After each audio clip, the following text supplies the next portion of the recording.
ठीक है सर, हो सकता है। तो सर आज मेरे को हाउस में भी बोल लेने दीजिए थोड़ा सा।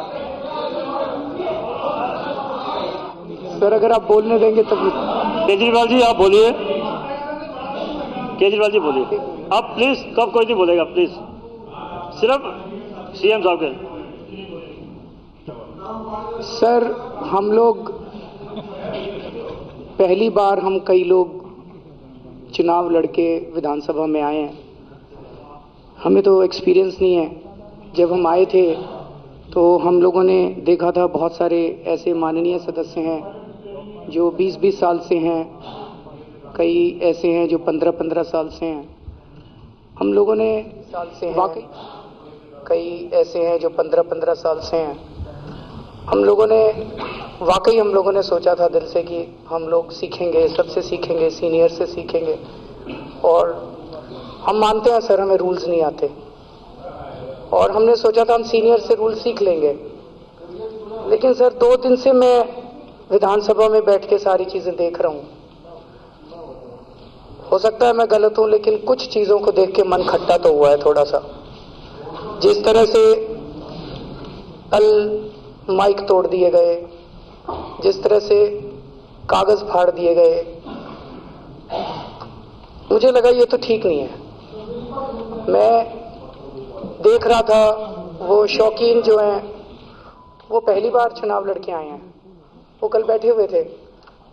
एक माननीय सदस्य ने उनको जबरदस्ती उठाया, आए यहाँ पे, फिर उनका हाथ पकड़ के माइक पकड़वाया और खिंचवाया। तो मुझे लगा ट्रेनिंग दी जा रही है शायद कि कैसे हम, और भी कई सारे नए सदस्य आए हैं।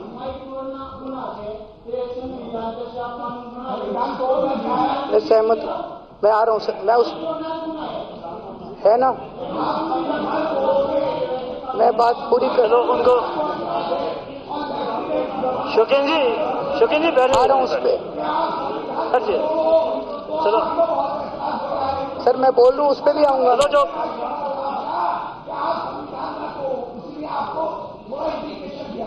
सर मैंने यही सोचा, आप बिल्कुल ठीक कह रहे हैं। चंडी जी अब उनको बोलने दो।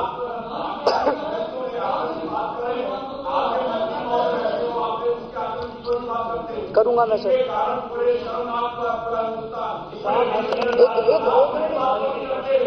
एक मिनट। अब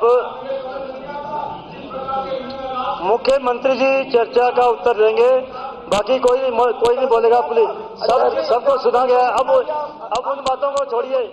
सतीश मुखी जी, अध्यक्ष जी कृपया बैठ जाइए, अध्यक्ष जी मैं आपको फोटो नहीं देखे आपको, मैं आपको नजर नहीं आता कहीं आप।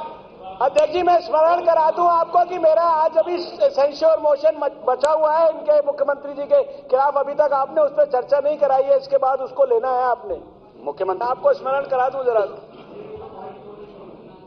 मुख्यमंत्री जी बोलेंगे। सिरसा जी आप बैठ जाइए। सर मैंने आप बैठ जाइए, वो चर्चा का उत्तर दे रहे हैं। ठीक है सर। सिर्फ मुख्यमंत्री जी बोलेंगे, आप बोलिए। सर सारे अपने कर्मों का फल भुगत मैं करता हूँ। सर मैंने अभी सब लोगों की बात सुनी, मैंने तो किसी को डिस्टर्ब नहीं किया। 2 मिनट मेरे को भी बोल लेने दो। 2 मिनट। ओ छोटो, क्या दिक्कत होती मुझे? मुख्यमंत्री जी आपका माइक टूटने से कितना दिल टूटा है, कभी आपने ये सोचा है? चलो बैठ जाइए। आपका माइक टूटने से दिल टूटता है, आपने संविधान को तोड़ा है। आप बैठ जाइए। क्या बीती होगी, हम भी टूट गए आपको देखकर। आपने संविधान को तोड़ने पे कोई आपको लज्जा नहीं आई, और माइक टूटने पे आपका इतना बड़ा दिल टूटा है।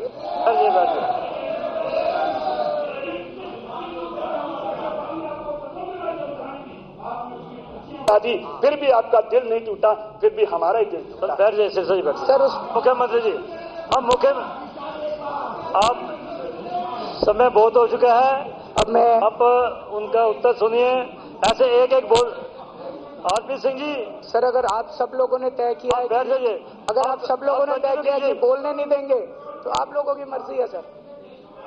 पर मैं आराम से आप लोगों की बात सुन रहा था और मुझे लगता है कि सुनने की भी थोड़ी सी आदत डालनी चाहिए सर। मैं आराम से सुन रहा था। अगर आप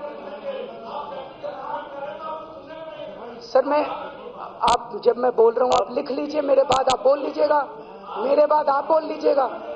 मुख्यमंत्री जी बोल रहे हैं, मेरी अनुमति के बिना जो बोल रहा है वह कार्यवाही में नहीं आएगा।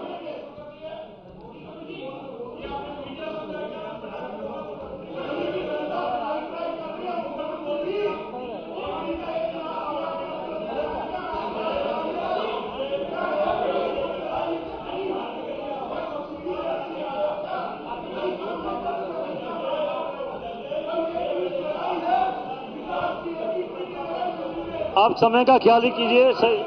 सचदेवा जी, मुख्यमंत्री जी आपने एक मिनट, आपने 155 करोड़ रुपया आरपी सिंह जी बैठ जाइए। आप कर दिया। मेरे यहाँ सबसे बड़ी एक स्लम कॉलोनी है, उसका नाम है कठपुतली। ये 155 करोड़ रुपया उनके लिए आरपी सिंह जी बैठ जाइए, आप प्लीज बैठ जाइए। गरीब लोग कहाँ जाएंगे ये बताइए मेरे को, उनका डेवलपमेंट कैसे होगा?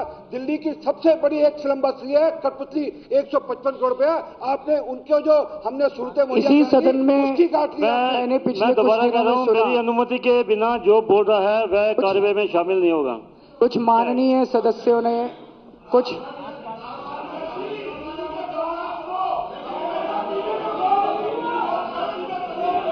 केजरीवाल जी,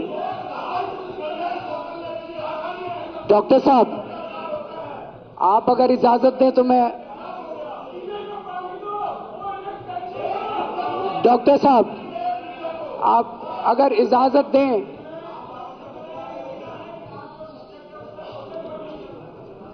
सर, मैं अंत में थोड़ा सा कुछ बोलना चाहता हूं। आप थोड़ा सा आप प्लीज आप बैठ जाइए। आप बैठ जाइए। आप बैठ जाइए। आप बैठ जाइए प्लीज। शांति रखिए, सुनिए, शांति से सुनिए प्लीज। आप बैठ जाइए, ऐसी अव्यवस्था कायम मत कीजिए। प्लीज बैठ जाइए। आप प्लीज बैठ जाइए। आपसे बार बार निवेदन कर रहा हूं,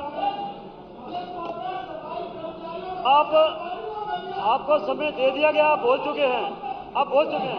आप बैठ जाइए। आप बैठ जाइए। केजरीवाल जी आप सुन लीजिए, आप बोलते हैं।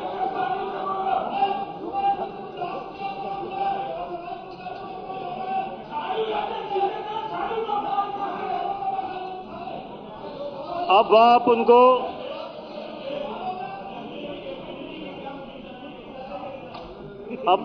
आप उनको चर्चा का उत्तर देने दें। चर्चा का उत्तर देने दें। अध्यक्ष महोदय, पिछले केजरीवाल जी आप बोल रही है। कुछ दिनों में कहा गया कि सदन मंदिर होता है और हमें मंदिर का अपमान नहीं करना चाहिए, हमें मंदिर का आदर करना चाहिए। लेकिन मैं ये जानना चाह रहा था, यहीं पे बहुत सारे माननीय सदस्य हैं, हम लोग मंदिर में भी जाते हैं जी, मस्जिद में भी जाते हैं, गुरुद्वारे में भी जाते हैं, लेकिन मुझे तो नहीं लगता कि मंदिर के अंदर जब हम जाते हैं तो हम इस तरह का हंगामा करते हैं। मुझे तो नहीं लगता। सदन के अंदर जो कागज होते हैं वो कागज गीता की तरह होते हैं, कुरान की तरह होते हैं। मुझे नहीं लगता कि हम मंदिर में जाके गीता को फाड़ते हैं। मुझे नहीं लगता कि हम मस्जिद में जाके कुरान को फाड़ते हैं। माननीय मुख्यमंत्री जी, आपने कुछ सदस्यों से पूछा, माननीय मुख्यमंत्री जी, मैंने कहा जी आपने इस मंदिर में बैठ के आप ऐसी हरकत क्यों कर रहे हो? आप क्यों माइक तोड़ रहे हो? आप क्यों कागज फाड़ रहे हो? तो कहते हैं जी केजरीवाल जी आप लोग बहुत अच्छा काम कर रहे हो, लेकिन हम क्या करें, पार्टी का आदेश है। मैं केवल ये कहना चाहता हूँ साहब आप बैठ जाइए, शांति जी कि पार्टी को, बैठ जाइए। अब पार्टी के आप आदेश पे ऐसे काम अव्यवस्था पैदा मत कीजिए प्लीज। आप बैठ जाइए। देश को आप ऊपर सारे नेता रखिए। बोल चुके हैं, आप बैठ देश के जाइए। लिए काम कीजिए, अब आप बैठ पार्टी जाइए के लिए प्लीज। काम मत कीजिए। अब आप बैठ जाइए आरपी सिंह जी। यही कारण है अब लोग बोल संसद चुके के हैं, अंदर बैठ क्या हुआ जाइए। हम लोगों ने देखा, कल दिल्ली की विधानसभा में क्या हुआ हम लोगों ने देखा। यही कारण है जी। हाँ बिल्कुल सर, कल रात को मैंने जाके संविधान पढ़ा। मैंने सोचा कि मैंने जाके संविधान पढ़ा। मैंने सोचा कि हो सकता है संविधान में लिखा हो कि अगर किसी संसद की बात ना मानी जाए तो उसे माइक तोड़ने का अधिकार है। मैंने पूरा संविधान पढ़ा, कहीं भी ये नहीं लिखा हुआ कि अगर किसी विधायक की बात ना मानी जाए तो उसे माइक तोड़ने का अधिकार है, कागज फाड़ने का अधिकार है। सिर्फ केजरीवाल जी बोल रहे हैं, आप उनको सुनिए, व्यवस्था से सुनिए। विश्वास उठता जा रहा है और मुझे लगता है हमें थोड़ा सा अंदर झांक के देखने की जरूरत है। अगर यही हाल रहा हम लोगों का तो लोगों का व्यवस्था से पूरी तरह से विश्वास उठ जाएगा। हमें राजनीति को अंदर और बाहर दोनों से ठीक करने की जरूरत है। अब मैं आज इस सदन ने जन लोकपाल बिल को इंट्रोड्यूस नहीं होने दिया। इस सदन में इंट्रोडक्शन को हरा दिया गया। ये कहा जा रहा है कि हम लोगों ने असंवैधानिक काम किया है। ये कहा जा रहा है कि हम लोगों ने संविधान के खिलाफ काम किया है। ये कहा जा रहा है कि हमें केंद्र सरकार की परमिशन लेने की जरूरत थी। आप उनको सुन लीजिए। मैं ये सारा संविधान पढ़ा लवली जी, इस संविधान में कहीं नहीं लिखा कि हमें केंद्र सरकार से परमिशन लेने की जरूरत है। 239 आ रहा हूं। इस संविधान में कहीं नहीं लिखा, इस संविधान में कहीं नहीं लिखा कि हमें केंद्र सरकार से परमिशन। बार कह रहा हूँ, ये अव्यवस्था पैदा मत कीजिए। बिल पेश करने के लिए हमें केंद्र सरकार से परमिशन लेने की जरूरत है। 239 AA 3C वो कहता है कि हम दिल्ली असेंबली, दिल्ली विधानसभा, मेरे पास भी है, लेकिन गृह मंत्रालय ने, मुख्यमंत्री जी, गृह मंत्रालय ने कहा है कि आपने झूठ बोला है कि हमें केंद्र सरकार से परमिशन लेनी है। ये तो दिल्ली विधानसभा के अधिकारों के खिलाफ है। मैंने जब मुख्यमंत्री की शपथ ली थी, मैंने संविधान की शपथ ली थी, मैंने केंद्र सरकार के आदेशों की शपथ नहीं ली थी, मैंने केंद्र सरकार के आदेशों की शपथ नहीं ली थी। इस संविधान के लिए मैं अपनी जान तक देने के लिए तैयार हूं, लेकिन केंद्र सरकार के आदेशों को, केंद्र सरकार के गैर संवैधानिक आदेश को मैं नहीं मानूंगा। बीजेपी और कांग्रेस दोनों को पता है कि अगर हमने केंद्र सरकार में ये कानून भेज दिया तो वो कभी अप्रूवल नहीं देने वाले। इसलिए ये दोनों इकट्ठे हो गए और इन दोनों ने इस बिल को आज प्रस्तुत नहीं होने दिया। और ये दोनों इकट्ठे नहीं होते, इसका सबसे बड़ा कारण है कि 3 दिन पहले दिल्ली सरकार ने मुकेश अंबानी के खिलाफ FIR दर्ज की है। मुकेश अंबानी बीजेपी और कांग्रेस दोनों को चंदा देते हैं। मुकेश अंबानी इन दोनों पार्टियों के पीछे हैं, इसलिए ये दोनों इकट्ठे हो गए हैं। अगर तब ये नहीं होता, तब ये दोनों इकट्ठे नहीं होते, तब ये हाउस के अंदर तमाशा नहीं होता। बैठे विषय पर बुलवाइए, विषय आपके हाथ में है, आप बैठो, विषय पर बुलवाइए। समझ नहीं आ रहा, संविधान की दुहाई अच्छी बात है। संविधान इस सदन के अंदर मैच फिक्सिंग चल रही थी। इस सदन के अंदर कोई अपोजिशन नहीं था 20 साल से। सदन के अंदर मैच फिक्सिंग चल रही थी। इस सदन के अंदर कोई अपोजिशन नहीं था 20 साल से। बीजेपी और कांग्रेस मिले हुए थे। इन दोनों ने मिलकर दिल्ली की जनता को लूटा। जब दिल्ली की जनता में त्राही त्राही मच गई तो दिल्ली की जनता ने आवाज उठाई और आज उस दिल्ली की जनता के बीच में सामने पोल खुल चुकी है। लोग निकल के आए हैं, जनता के सामने पोल खुल चुकी है, इसलिए इन दोनों के सिंहासन डोलने लग गए।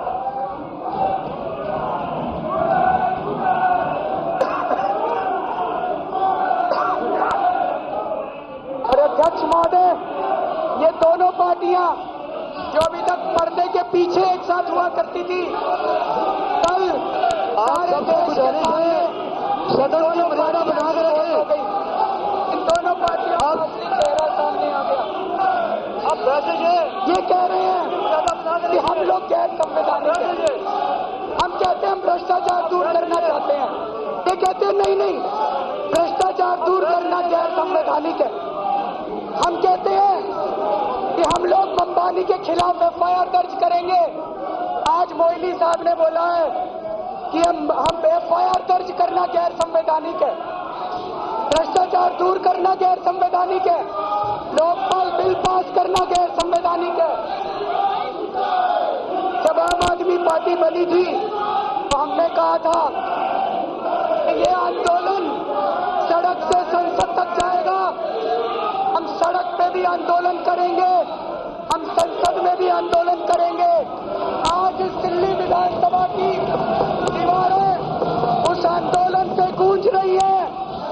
आज इस दिल्ली विधानसभा के अंदर आजादी की और एक नई लहर दौड़ आई है। इस क्रांति को अब संसद के अंदर लेकर जाना है।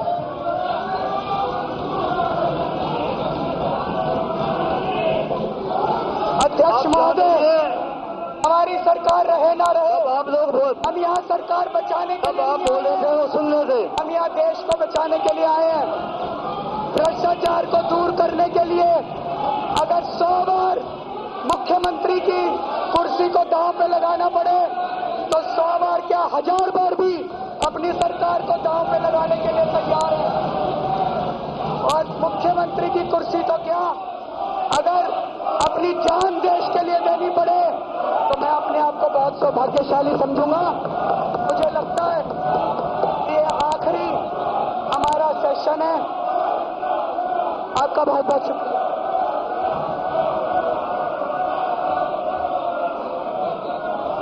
तो अरविंद केजरीवाल ने इस्तीफे के संकेत दिए हैं। उन्होंने ये कहा एक बार फिर से 100 बार कुर्सी कुर्बान करने को तैयार हूं, वो बोल रहे थे। और उन्होंने कहा ये आखिरी सेशन है हमारा। तो इस्तीफे के संकेत खुद दिल्ली के मुख्यमंत्री अरविंद केजरीवाल की तरफ से दिल्ली विधानसभा में सीधी तस्वीरें आप देख रहे हैं। अरविंद केजरीवाल अभी बैठे हैं अपनी बात रखे और उन्होंने जमकर हमला बोला है कांग्रेस और बीजेपी पर। यह आरोप लगाया कि जन लोकपाल पेश ना हो, इसको लेकर दोनों साथ हो गए। और साथ ही साथ केजरीवाल ने इस्तीफे के संकेत भी दिए हैं। उन्होंने कहा है कि जन लोकपाल पेश नहीं हुआ, हम इसे ला नहीं पाए, सरकार ना रहने या रहने की कोई चिंता नहीं है। 100 बार सीएम की कुर्सी कुर्बान, पहले भी वो कह चुके हैं। एक बार फिर कहा कि 1000 बार मुख्यमंत्री की कुर्सी कुर्बान करने को तैयार हैं। केजरीवाल ने अपने इस्तीफे के संकेत खुद जो उन्होंने अपनी बात रखी है विधानसभा में उसमें दे दिए हैं। और ये साफ कहा है कि सरकार रहने या ना रहने की कोई चिंता नहीं है। जन लोकपाल आज पेश भी नहीं कर पाए।